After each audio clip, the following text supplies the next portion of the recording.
Okay, we need to set up the platform that the people are going to be standing on when they test the ropes. And so I just have this metal framed platform, and I use these multi-line ropes. I've just back spliced them with a loop on each end so that I can put those all up and attach it to where their rope is.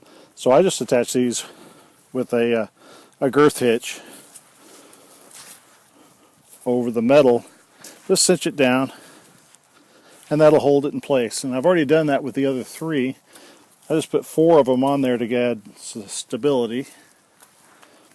And so then I bring all these down, because I have a loop at the other end as well, and I hook all 4 of them together with a carabiner. And the carabiner doesn't need to be a locking type. It just needs to be a real carabiner, one that you could use for climbing. But it's not going to be a life and death situation anyway, so you don't have to take all the precautions you would if you were like mountain climbing, for example. So I use 2 of them, and that reduces the shear on the rope itself, and it also makes sure it is actually going to hold up with 6 or 7 people standing on the platform.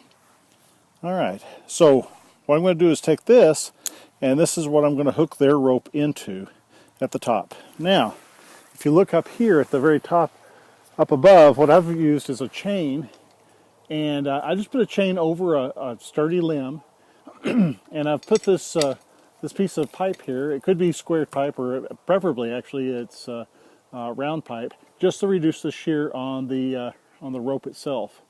The nice thing about chain is that you can just use the hook that's on the side to adjust the height, so that if the tree or the limb or the people or the rope that they made is a different length, you can just adjust it with that pretty easily.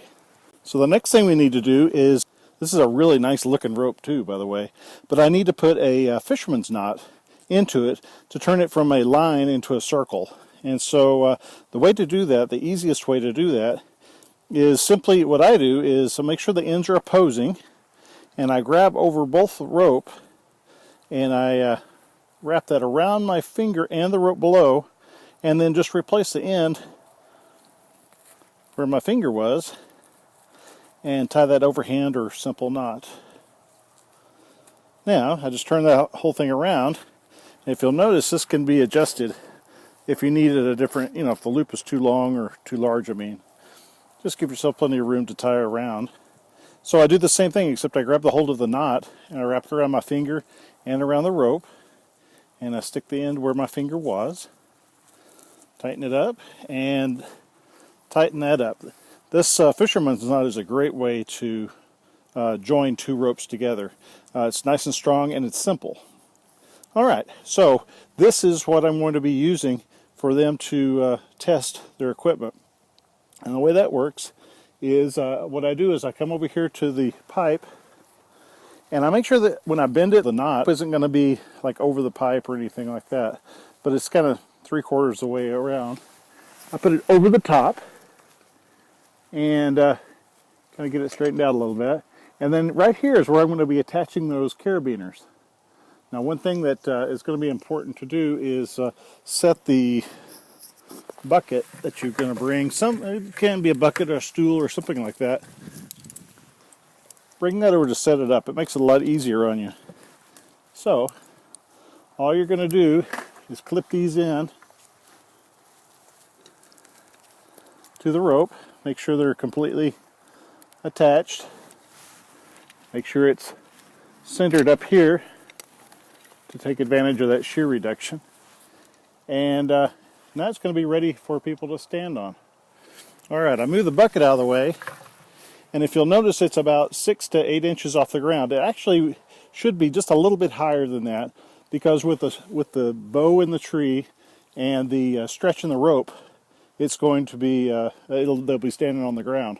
So it's going to be important that that you put this up just a little higher, and I could just adjust that with the chain. So that's what it looks like, and only thing on this I need to remind people of is safety.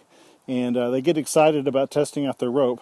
The main thing is that they need to be sure not to put anything underneath the platform itself, because if it did break, and sometimes they do, it would get somebody hurt. So nothing can be underneath the platform itself.